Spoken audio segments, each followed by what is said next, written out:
What is good, guys? Egoleo here. And you'd say video games are pretty important in today's society, correct? Yes, very good disembodied voice in my head. So that's why today we are counting down my top 10 video games of all time. So without further ado, let's just get right into it. I've used that intro before. Number 10. So at number 10, we have Dragon Ball Z Budokai 3. I was kind of debating for a while whether I wanted this game or Budokai Tenkaichi 3. I settled on Budokai 3 just cause, like, the actual fighting is more satisfying, and it's a better fighting game, I believe. I think the only thing I don't like is, like, the weird, like, combo thing they can put you into where you're basically stuck in a cutscene. Wait, actually, did Infinite World have that? Hey, I might switch this one out with Infinite World. Number 10. Dragon Ball Z Infinite World. I debated putting Budokai Tenkaichi 3 here, and Budokai 3, but this seemed like the better choice all around. Number 9. Soul Calibur 3. Now, this is an interesting one, because Soul Calibur has a lot of games. I do believe they even still make games. However, I believe Soul Calibur 3 to be the best one. I can't say that objectively because I haven't played the new ones. But what I can say is the campaign in 3 is amazing. Essentially what happens is you get to create the main character, and as you go on in the story, like, you can create supporting characters as well for the campaign. There's also the classic RPG leveling up, which is great when it's in a fighting game, might I add, because it just puts in a whole nother layer of depth there. Also, the jiggle physics in these games, holy fuck. Number 8. Look.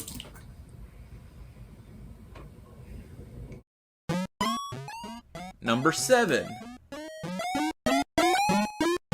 SpiderMan PS4. This is a doozy. I think this is one of the most perfect modern gen games. If you ignore the MJ and Miles sections, which I spent way too long stuck on. Overall though, the combat is complex, the gadgets keep it interesting, but it's not enough to where you get overwhelmed. Fighting games in general. The traversal is sick. Like, it's just, like, cool. And I don't know why I'm talking about this. Everyone back in 20 whatever talked about it already. But anyways, the story is also immaculate.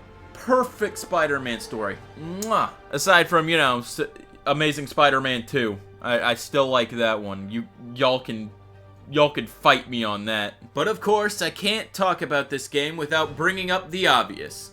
It really makes you feel like you're Spider-Man. Number 6.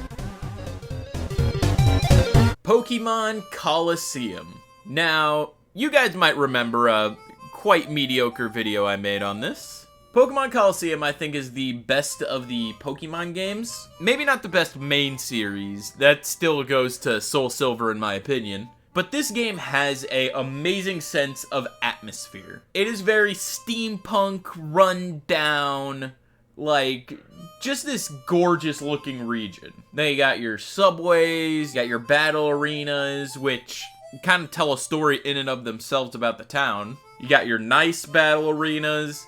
You got your ones that are in the slums. You got your big mama jammas.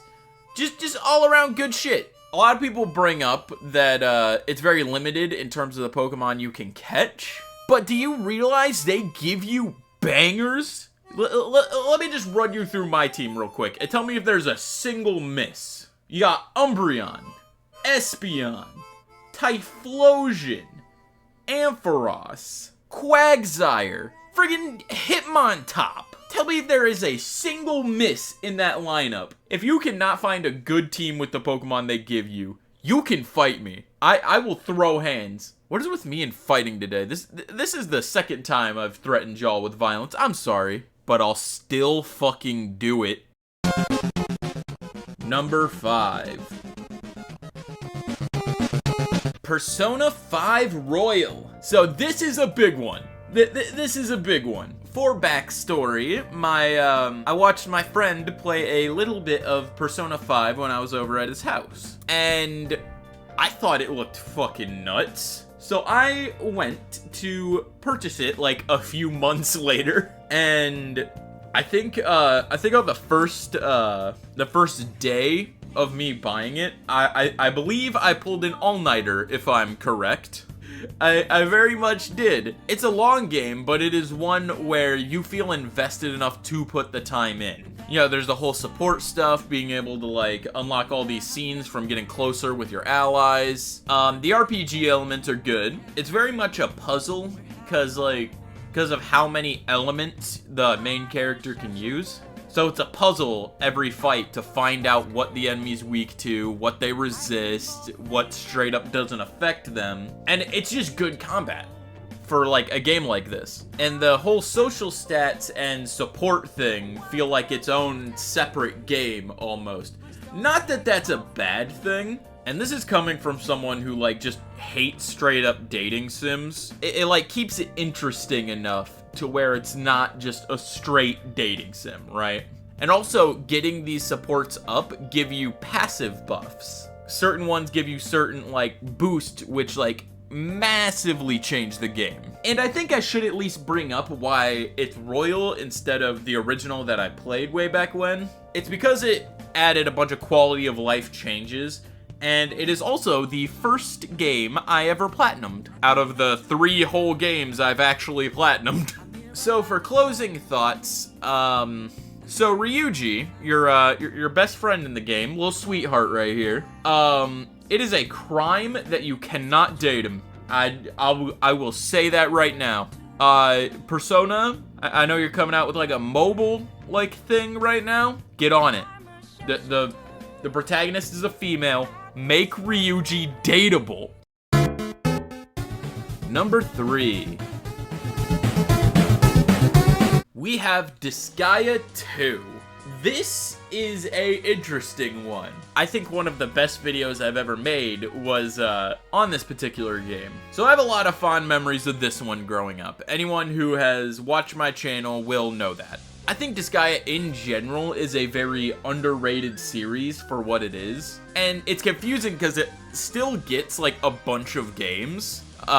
Whether they're good or bad. But other than that, Disgaea 2 is a amazing classic RPG experience with probably one of my favorite stories in any game, period.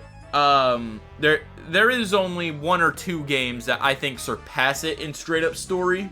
But yeah, if you want to see my more in-depth thoughts of it, go ahead and go in that description right there and check out my review. Number 1. Alright, and we are finally here.